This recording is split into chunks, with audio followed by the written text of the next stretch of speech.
These days, if you employ a builder, there's a good chance he's Eastern European, and not necessarily Polish. Don't forget, it's not in Lithuanian, it's not to the millimetre this time. Landlord Colin often uses foreign labour to renovate the 100-plus properties on his books, but not because of cost. The average person in Wisbech on the dole, they don't want the hours. It's the dole culture that's done it. You're not paying the same as you were paying 5 years ago for a plasterer? Certainly are. Yeah? Oh, yeah. Seriously? They do it for the same rate. They don't do it no cheaper. No, come on. What does a It plasterer works get out for a day? I mean, it's plaster on a day about £150. Really? Yes. Even still? Yeah.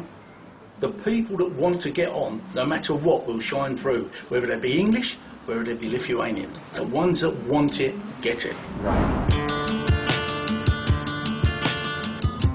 Dean's a 32-year-old carpenter. While the Eastern Europeans were coming here, he's been working on the continent for the last 8 years.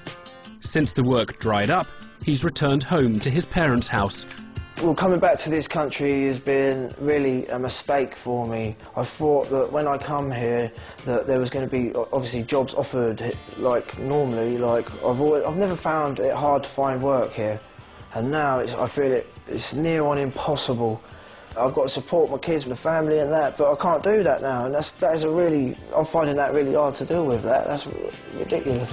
Once it's noisy, that's the main thing, isn't it? He's a proud man and he wants to work hard, and I think it's a shame that he can't right now. See you later. Have a good day, won't you? Colin's agreed to try out Dean on £100 a day. We're pairing him with an out-of-work labourer. Start from there, freestanding up. The job is to plasterboard the walls so a Polish family can move in. Hopefully you'll get to the end and across the front window today. OK, mate. Eastern Europeans work hard. Their mentality is don't waste nothing. People that have got nothing will work for anything, and they will do all the jobs that we don't want to do because they're coming from a third world country, which is my argument, is why they're letting them join the EU, a third world country join the EU. You know they're going to come over and bleed all the other countries dry. That's my argument. Despite migrants working so hard in the town, many locals share the view that they're draining resources. You used to be able to go to a doctor and see a doctor the same day. Now you have to wait 10 days to get an appointment. All the schools are packed out with children. I think they are a drain at the moment because actually now it seems as though there is more immigrants than what there are the local people. I just think they're just taken and they've got nothing to put in the pot. But what is the impact on the town's public services, and are people right to worry? Now this is an interesting local school, the Neen School. It has the smallest children, aged 3 to 7, and it's had a huge influx recently, and it now has the highest proportion in the area of children with English as an alternative to their main language. In just 4 years, the school's gone from only 1 foreign pupil to over 60. There we go. Some smile, Excellent. some don't. Morning, Bella. They speak 8 different languages and make up nearly a third of the whole school.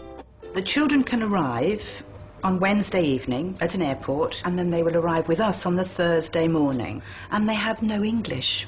Zero. Zero English. I mean, I just can't imagine how a school copes with more than 1 child coming in speaking no English at all, because you don't speak Lithuanian or Polish, do you? You've no one here who does. What we do every year, we review the needs of all our children, we review the staff skills, we review our resources, and we match them all together. But when things take you by surprise, as this did, we then had to think a little bit more quickly. I mean, we do other things as well to support this. So the school's employed more teachers to get foreign children up to speed. I am happy. How are you today? Happy. Are you happy? Key question, key issue is whether the education of the local children suffers as a result of other children coming in. It's unequivocal. No. No, nobody suffers. Everybody gains. You see, I think you're someone who's got a very positive view on life, which is obviously to be encouraged. Yes. But does that mean you're seeing things through a kind of rose-tinted glass? Possibly, possibly. but why not? How was the school rated by Ofsted before the new arrivals came, and how is it rated now? Has there been a kind of a deterioration or an improvement? No, or we've been good with aspects of outstanding in our last 2 Ofsteds, and we were good before that. Of course, not all schools have coped so well with the influx of new arrivals. Now, in theory, the more people coming in and using schools and doctors, the more taxpayers there should be to help cover the costs. And it works that way with the East Europeans, who are mostly young, fit, in employment. They actually pay more than their share. But for immigrants overall, it's much harder to say whether they pay enough in tax to cover the services they use. And either way, there's a problem in towns like Wisbech, because if you have a growing population, it takes time to meet extra demand. No wonder local services feel congested.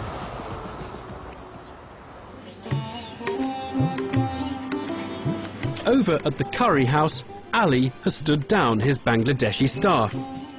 Yesterday, he trained their 4 British replacements: Ashley, his uncle David, and Sam, and his girlfriend Nicola. So far, I actually really like it.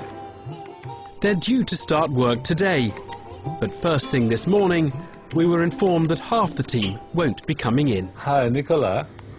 Hello. This is Ali here from the Alishan. Yeah, both me and Sam, we think we've got food poisoning. Oh, I see. But he being sick, I mean, we're really disappointed that we can't come in. I'm very sorry to hear that. Sorry for letting you down. Well, I shall have to find somebody else now. They later provided a doctor's sick note, but with only 2 Brits left, there's more bad news. Hi, Ali. Dave's not here today because his girlfriend's ill, mate. She's really ill. She's had to go to hospital, so... Ashley, get changed. Yeah, I've got my uniform, so... Yeah, because others are not here, so you have to work harder. Yeah, I'm not working. Okay, let's get going then, yeah? All right, mate, no worries. I'm very sorry to hear that he has decided not to come. Maybe it's a genuine case, but that's how things are. It's lucky Ali kept his kitchen staff on standby. Ashley's left with the near impossible task of looking after front of house alone. I'm attempting to put on a tie, so I look a bit smart. I don't know how to do it. No, that's wrong, innit? I don't know how to put on a tie. Look at me, I'm so uneducated. This is what you get for living in Wisbech.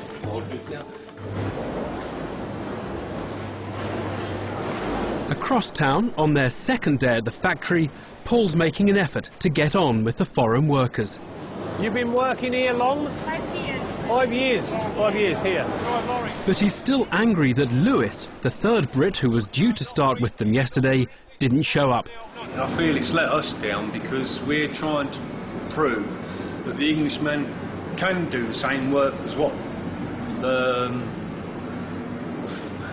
foreigners are doing. So, you know, that's made it look as though we are what people think we are, not willing to get out of bed and do this.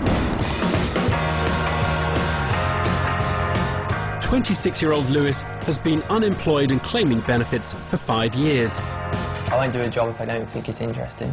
I tend to kind of shy away from it. I feel a little bit pressurised to get a job, but it's not to the point where I can just take any job that comes. So I think I've got a little bit of lenience there. Having missed yesterday's training, it's too late for him to start work now, but we've asked him to explain his no-show. Hi, stranger. What happened to you yesterday? Oh, I've been so ill. Oh, my little old boy was ill all night, but I still turned in. I don't feel too bad now. The thing is, we needed you here. We needed your support. We're trying to prove that the Englishman can do any sort of job. But it's no good 2 of us just doing it, is it? You know, yeah. If you've got a 3-man team, you want 3 of you pulling together. If there's a job here, let's go out and do it. We can do it. We can do it as good as anybody. And that's what you've got. Yeah. You didn't want to do it, you just said, look, straight away, no, I ain't doing that.